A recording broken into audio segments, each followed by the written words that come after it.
Party 4 point agenda ते जदोजहद आगाज़ करे चुकी है। जेके हिन वक़्तु सिंध में महंगाई है, बुख है, बदहाली है, ॿिया खोड़ सारा सबब आहिनि। उन्हनि सभिनी जे पोयां वॾे में वॾो सबब आहे मंशियात।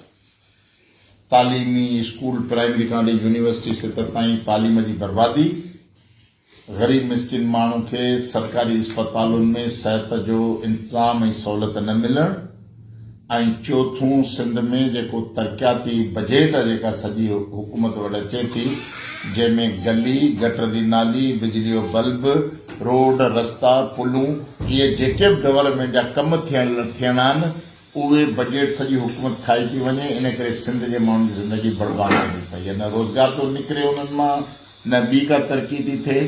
इन करे असां इन्हनि मसइलनि ते 4 पॉइंट एजेंडा ते कयो आहे, जंहिंमें तव्हांखे पहिरीं ॿुधायो, पहिरें इशू तौर असां मंशियात खयो आहे।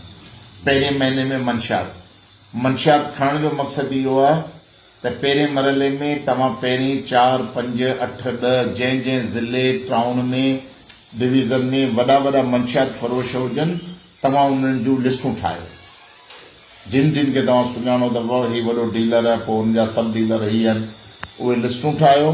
लिस्ट ठाहे दरख़्वास्त में SSP खे पंहिंजे कंसर्न ज़िले खे दरख़्वास्त ॾियो त साईं तव्हांजे ज़िले में हे वॾा मंशियात जा डीलर आहिनि जेके मंशियात विकिरो कनि पिया, ऐं फलाना जॻह ते इन जा सप्लाई जा मर्कज़ ठहियल आहिनि, ऐं इन्हनि ते क़दम खणनि। ऐं पोइ ॿिए मरहले में तव्हां जेके बि कंसर्न DSP उन खां दरख़्वास्त ते लिखाए नोट जमा करे, पोइ कंसर्न DSP जंहिं इलाइक़े जा सब डिवीज़न जा DSP सां मिलो, SHO सां मिलो त बाबा हीअ अॾान महिरबानी करे दहल असां सां बंदि करायो। उन्हनि जी जेका बि तव्हां कयो वीडियो ठाहियो, सोशल मीडिया ते चाढ़ियो त फलाणे टाउन जा, फलाणे ज़िले जा, फलाणे डिवीज़न जा उहिदेदार SP सां मिलिया, DSP सां मिलिया, SHO सां मिलिया। मंशियात जो जेको डीलर आहे उनजा फोटू हथ चढ़ी वञनि, उनजा फोटू चाढ़ियो, उनजो जेको सप्लाई सेंटर आहे उनजा फोटू चाढ़ियो। पुलिस को कमु नथी करे त पोइ तव्हांखे हिकिड़ो वकील करे सेशन जज वटि दरख़्वास्त विझणी आहे। सेशन जज वटि वञो ऐं सेशन जज खे दरख़्वास्त ॾियो त साईं हीअ असांजे ॿारनि खे हिन नसलुनि खे तबाह करे छॾियो आहे, खुलेआम मंशियात हले पई, इहे MP MLA मंथलियूं वठनि पिया, पुलिस मंथली वठे पई, हीअ असां दरख़्वास्तूं SP DSP खे ॾेई आया आहियूं, अञा को क़दम नथो थिए। इन में वरी तव्हां DC खे बि ॾियो, छो जो ज़िले जो मैजिस्ट्रेट उहो आहे, DC खे बि दरख़्वास्त ॾियो। पोइ तव्हां ॾियो सेशन जज खे दरख़्वास्त, जॾहिं सेशन जज हुन ते ऑर्डर करे, उहो ऑर्डर खणी तव्हां कंसर्न थाणनि ते वञो ऐं एक्शन करायो। ऐं किथे किथे तव्हांजो वस पइजे थो जेकॾहिं त डायरेक्ट एक्शन वठो, मंशियात खे खणी बाहि ॾेई छॾियो, कंहिंखां इहो ॿोरी फुरे साड़े छॾियो। जेतिरो तव्हांखे सघ हौसलो आहे उहो कयो, ऐं गॾोगॾु सोशल मीडिया ते कन्विंस कंदा रहो, छो जो हाणे मंशियात जेके Z2100 ॿियूं जेके पुणूं माओ अलाए कहिड़ा कहिड़ा नाला वठनि था, माण्हू एतिरा हैरान थी विया आहिनि जो माण्हुनि खे मानी न ॾियो, इहा न मिलंदी त माण्हू मरी था वञनि। माना माण्हुनि खे एॾो ज़हर नसु में फैलाए छॾियो त कोडर वारे खां कोडर नथी लॻे जेसीं मेन पुड़ी वात में नथो विझे। त थोरे हद ताईं उहे इस्तेमालु थियल माण्हू सम्झंदा पंहिंजे ख़िलाफ़ थींदा या सम्झंदा त असांजे ख़िलाफ़ आहे, पर जीअं हिन ते सख़्ती ईंदी, बंदिश ईंदी, आहिस्ते आहिस्ते उन रुझान मां निकिरंदा त पोइ हुनखे फील थींदो त न, ही तरक़ी पसंद पार्टी तमामु वॾो कमु कयो आहे। नंबर 1। नंबर 2 तालीम। हिकिड़ो महीनो पूरी मंशा जे ख़िलाफ़ मुहिम हलायो, पूरे सोशल मीडिया जे फॉलोअप सां। ॿियो तालीम। तव्हांजे इलाइक़े में ॿाहिरां ॾींदा जेके स्कूल आहिनि, मसइलनि ऐं कराची सां जे मुखातिब आहियां, कराची में शहरनि में जेके स्कूल आहिनि उते ज़रूरी आहे त सिंधी लैंग्वेज टीचर हुजे, ॿारनि खे सिंधी पढ़ाई वञे, सिंधी लाज़मी आहे। तव्हां कहिड़नि स्कूलनि में सिंधी लैंग्वेज टीचर न आहिनि, उते सिंधी नथी पढ़ाई वञे, स्कूलनि में वञो, ॿारनि खां पुछो, उस्तादनि खां पुछो, ऐं पोइ DO डायरेक्टर जेके बि आहिनि उनखे दरख़्वास्त ॾियो त साईं हिननि स्कूलनि में सिंधी नथी पढ़ाई वञे, या सिंधी ॿोली वारो उस्ताद कोन्हे। ही जॾहिं खां MQM आई आहे त MQM पंहिंजे ज़माननि में पंहिंजा MQM जा कारकुन सिंधी लैंग्वेज पढ़ाइण वारे खाते में भर्ती कराए छॾिया, त हाणे हुनखे सिंधी अचे नथी, पढ़ाईंदो छा? अहिड़े तरीक़े सां सिंधी के शहरनि जे स्कूल मां निकाली अची वई आहे, कराची हैदराबाद में ख़ासि तौर ते। ॿियो ॿाहिरां जा जेके स्कूल आहिनि, बिल्डिंगूं ठहियूं पियूं आहिनि, माल जा वथाणा आहिनि, गोदाम ठहिया पिया आहिनि, अनाज जो गोदाम लॻो पियो आहे, उहे जेके बि कंसर्न माण्हू कब्ज़े वारा आहिनि उन सां मिलो, उनखे बाबा हिते स्कूल हलंदो, महिरबानी करे ख़ाली कयो। जेके ईअं ई ख़ाली पिया आहिनि, बड़बांग लॻा पिया आहिनि, डकियूं पयूं आहिनि इमारतूं, या केरु वञे नथो, और डीओ खे लिस्ट ठाहे ॾियो, बाबा हिन यूसी में, हिन टाउन कमेटी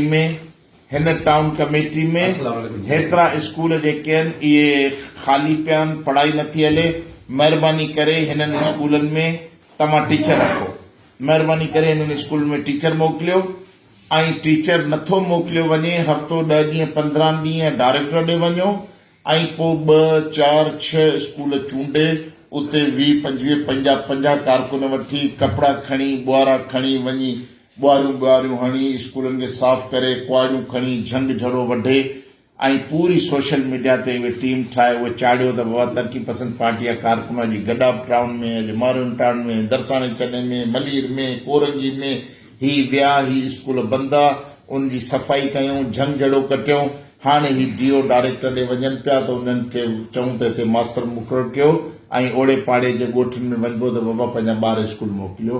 अहिड़े तरीक़े सां असां सिंध खे वॾे ग़ज़बनाक हालत खां बचाए सघूं था त मासूम ॿार खे स्कूल वञणु खपे, स्कूल नथो वञे, होटल जो बेरो थिए थो, मवाली थिए थो, चसी थिए थो, मज़दूरी करे थो नंढी उमिरि में, या जंहिंजो थोरो घणो सुलझियल माउ पीउ आहे उहे पंहिंजे ॿार खे वञी मदरसे में छॾे था अचनि। मदरसे में ॿार खे मोकिलणु बि एतिरो ई ख़तरनाक आहे जेतिरो कंहिं ग़लीज़ कम में माण्हू फासे थो।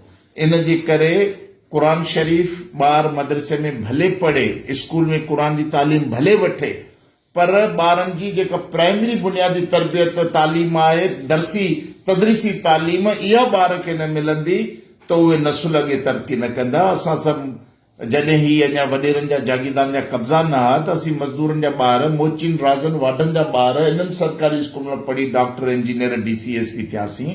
हाणे सिर्फ़ प्राइवेट स्कूलनि जो ॼार जेको सरकार जी वज़ीरनि जी मिली बग सां ठहिया आहिनि, 5-5 10 हज़ार सरकारी स्कूल में फी जेको प्यारे सघे ॿार पढ़ाए, ग़रीब जेको आहे पंहिंजे ॿार खे मज़दूरी था मोकिले, इहो निज़ाम ख़तमु आहे, इहो पाण खे डाइणो आहे। प्राइमरी खां पोइ पाण हाई स्कूल में वेंदासीं, कॉलेजनि में वेंदासीं। हाई स्कूल ऐं कॉलेजनि सां वॾे में वॾो इहो मसइलो आहे त उते बेंचूं न आहिनि, डेस्कूं न आहिनि, उते जेको लेबॉरेटरी जो सामान कोन्हे, उते जेका टेक्निकल ट्रेनिंग कराईंदा, TT कराईंदा, 8 दर्जे खां वठी ॿार खे 8 खां अॻु में स्पोर्ट कराईंदा, जंहिंमें रांदि रूंद हूंदी स्कूलनि में, cricket, gymnastic, long jump, 100 metre जी रेस वग़ैरह इन क़िस्म जा कम कराईंदा। पोइ वरी 9 ॾह में हुनखे वाटको कमु, बिजली जो कमु, कुर्सियूं हणण जो कमु, इन क़िस्म जा ॿारनि खे टेक्निकल कम सेखारींदा त जीअं ॿार जीअं मैट्रिक में वञे थो त ॿार में हिकिड़ो कॉन्फिडेंस पैदा थिए। इहे स्कूलनि मां बिल्कुलु ख़तमु थी विया आहिनि। ड्राइंग सेखारींदा, बाज़ाब्ता ड्राइंग टीचर हूंदा, उहे ॿारनि खे कराईंदा। या फर्स्ट ईयर इंटर में ॿारु ईंदो त हुनखे NCC जी ट्रेनिंग ॾींदा त ॿार खे फायरिंग करणु सेखारींदा, परेड करणु सेखारींदा, लाइन में बीहणु सेखारींदा, त ईअं नौजवान जी ज़िंदगी में हिकिड़ो डिसिप्लिन डेवलप थींदो। उहे हाणे सभु शयूं हिननि तालीमी इदारनि मां ख़तमु करे छॾियूं आहिनि। ऐं यूनिवर्सिटी में हिकिड़ी करप्ट माफ़िया वेठी आहे उस्तादनि जे नाले में, जंहिं करप्शन करे वज़ीरनि मुशीरनि लाइ तवाइफ़ खाना ठाहे, नाच गाना तयारु करे असांजे नसलुनि खे ऊंधाई में छिकियो आहे। त पंहिंजो ॿियो मरलो जेको तालीम जो आहे, जंहिंमें पाण हिकिड़ो महीनो तालीम जो मल्हाईंदासीं, अहिड़े तरीक़े सां हेल्थ आहे। यूनियन काउंसिलुनि में जेके बेसिक हेल्थ यूनिट आहिनि, तालकनि में तालका अस्पतालूं आहिनि, ज़िलनि में सिविल अस्पतालूं आहिनि, कंहिं बि अस्पताल में स्प्रो जी गोरी नथी मिले। बजट करोड़नि अरबनि रुपयनि जी आहे। को माण्हू एक्सीडेंट में वञे त उनखे एक्सीडेंट में को बीमार थी पए, हॾु टुटे त उनखे पंहिंजी घरवारी जी कन जूं वालियूं या का मेन बकरी खपाए उनखे इलाज कराइणो थो पवे। सरकार को ज़मू नथी खणे। ऐं अॼु जे दौर जो कासाई जेके ख़ासि तौर ते DHO ऐं MS वेठा आहिनि डॉक्टर, इहे कासाइनि खां बदतर ऐं बुछड़ा आहिनि। त तव्हां उते BHUs में वञो, हलनि थियूं अस्पतालूं नथियूं हलनि, डॉक्टर अचे थो नथो अचे, कंसर्न DHO खे अप्रोच कयो त बाबा हीअ असांजे ॻोठ में बेसिक हेल्थ यूनिट आहे, डॉक्टर नथो अचे, बंदि छो आहे, कंपाउंडर छो न आहे, दवा छो न आहे। अहिड़े तरीक़े सां ई फिरणी कुर्सियुनि ते हेल्थ डिपार्टमेंट जा जेके बि ऑफिसर वेठा आहिनि, सिविल अस्पतालुनि में MS वेठा आहिनि, तालके अस्पतालुनि में MS वेठा आहिनि, उनजो घेरो तंग कयो, माण्हुनि खे सस्तो मुफ़्त इलाज मुहैया करायो। माण्हू बुखार जी बीमारी में, पेट जे सूर जी बीमारी में मरी था वञनि, जो स्प्रो जी गोरी ऐं कार्बोनेटर जो हिकिड़ी सीरप अस्पताल में नथो मिले। वॉशरूमनि में वञो त उते फिनाइल कोन्हे, पोची कोन्हे, ॿुहारे वारो स्वीपर कोन्हे।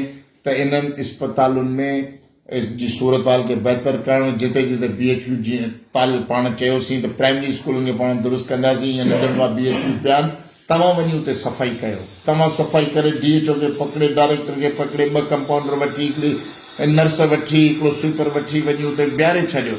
त अहिड़े तरीक़े सां पोइ डॉक्टर अपॉइंट थींदा त ही सिंध जे ॿहिराड़ी जा माण्हू जेके मामूली तकलीफ़ जे करे मरनि पिया, मफ़लूज थी किरनि पिया, उन्हनि जी ज़िंदगी खे पाण बहितरी ॾे आणे सघूं। चौथों इशू आहे डेवलपमेंट। पीअण जो साफ़ पाणी कोन्हे, गटर जी नाली ठहियल कोन्हे, थोरी बरसाति पए थी घर ॿुॾियो वञनि, माण्हू ॿुॾियो वञनि, गटर जॾहिं उथलनि था त मलेरिया थिए थी, मच्छर थियनि था, गैस्ट्रो थिए थी, हज़ारे क़िस्म जूं बीमारियूं पैदा थियनि थियूं, जंहिंमें ॿार मरनि था। इन करे यूनियन काउंसिल खे जेको महीने में 10 लख 20 लख रुपया बजेट असां यूनियन काउंसिल जे हींअर एडमिनिस्ट्रेटर वेठा आहिनि, इलेक्शन थींदियूं त चूंडियल चेयरमैन हूंदा। तव्हांखे इहो आइनी इख़लाक़ी हक़ आहे त तव्हां चेयरमैन खे चओ त बाबा तोखे जेका महीने जी बजेट तो किथे किथे ख़र्च कई आहे, इहो पंहिंजे ऑफिस जे साम्हूं बोर्ड ते हण।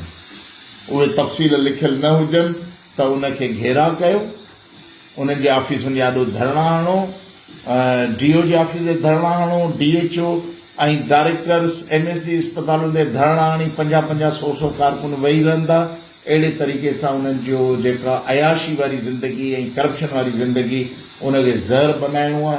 भई जेके बि डेवलपमेंट जी बजेट अचे थी, कंहिं घटी में बल्ब लॻणो आहे, का सोलर लाइट लॻणी आहे, का गटर जी नाली पकी थियणी आहे, को रोड 1 किलोमीटर पेवर जो या डामर जो ठाहिणो आहे, इहे सभु बजेटुनि जा पैसा इहे इंजीनियर, इहे वज़ीर, इहे डायरेक्टर, यूनियन जा चेयरमैन गॾिजी खाइनि था। इहो तय करे छॾियो त सिंध जे रत मां पोरे मां पैदा थींदड़ पैसो जेको ग़रीब माण्हू पंहिंजे रत जे पोरे मां सरकार खे टैक्स ॾेई पैसा जमा कराए थो, इहो चंद हज़ार अयाश बदमस्त ऐं बदमाश कामोरनि ऐं इन्हनि वज़ीरनि मुशीरनि जे पेट में न वञणु खपनि। पोइ सिंधी तामीर तरक़ी लाइ ख़र्चु करणु खपे। सो इहो चौथों प्रोजेक्ट जेका पाण डेवलपमेंट जे लाइ कमु शुरू कंदासीं, ईअं हिकिड़ो महीनो असां सॼो उहो ज़ोर लॻाईंदासीं त जेके यूनियन काउंसिलूं आहिनि, टाउन कमेटियूं आहिनि, उनजे चेयरमैननि सां मुलाक़ातूं कंदासीं, उन्हनि खे ॿुधाईंदासीं, उन्हनि खे मजबूर कंदासीं त तव्हां महीने जा ख़र्च हणो, महीने में पघारूं, तव्हांजो स्टाफ केतिरो आहे, उनजे पघार केतिरी वञे थी, जेके पैसा बचनि था उन मां तव्हां तफ़सील ॾियो त छा डेवलपमेंट कराई आहे। अहिड़े तरीक़े सां सिंध में हिकिड़ो नओं रूप फूकींदासीं, जीअण जो हौसलो पैदा कंदासीं पाण माण्हुनि में। ऐं मूंखे यकीन आहे त इन अमल जी शुरूआत सां समाज में हज़ारे माण्हू आहिनि जेके रिटायर पोड़ा बुज़ुर्ग आहिनि, असांजा वॾी टही जा बुज़ुर्ग आहिनि, नौजवान जेके सोशल एक्टिविस्ट आहिनि, सोशल मीडिया जा ॿिया टिया, या समाज में इलाही सुठा ख़्याल रखंदड़ जेका घणी आबादी आहे पर बेवस, घबराइनि था, डिॼनि था, ओड़ा हज़ारे माण्हू तव्हांजे काफ़िले में शरीक थींदा तव्हां कारकुननि सां गॾोगॾु, त सिंध में हिकिड़ी नई तब्दीली जी शुरूआत थींदी ऐं पाण सिंध में हिकिड़ो नओं बुनियादु फ़राहम करे सियासत खे अवामी सियासत में तब्दील करे सघूं था। मुंहिंजी सभिनी दोस्तनि खे, सभिनी ज़िले अॻुवाणनि खे, कारकुन खे गुज़ारिश आहे त इन्हनि पॉइंटुनि खे ज़हनशीन करियो ऐं पंहिंजी जदोजहद जो बिल्कुलु आगाज़ करे छॾियो। नओं साल 2023 सिंध जे तरफ़ दुरुस्ती जो साल आहे ऐं असां जेका मुहिम शुरू कई आहे, अचो त सिंध संवारियूं, जागीरदारी मुर्दाबाद, इनकलाब ज़िंदाबाद, इन नारे हेठि पाण खे हिन सॼी सिंध में नया ई प्रोजेक्ट खणी सियासत करणी आहे। इन में को ख़ौफ़ न करियो, न को असां कंहिंखे गारियूं ॾियूं था, न कंहिंखे डंडा हणूं था। जे इन नेक नियती जे कम में बि जेकॾहिं सरकार तव्हांखे जेल में बंदि करे थी, को वॾेरे जो चमचो तव्हां ते गार ॾिए थो या तव्हां ते लठ वाए थो, त मुड़ुसु माण्हू थी उन्हनि जो मुक़ाबिलो करिणो आहे ऐं आख़िरी कामयाबी ताईं पंहिंजी जदोजहद खे जारी सारी रखिणो आहे। सिंध ज़िंदाबाद, इनकलाब ज़िंदाबाद, SDP ज़िंदाबाद।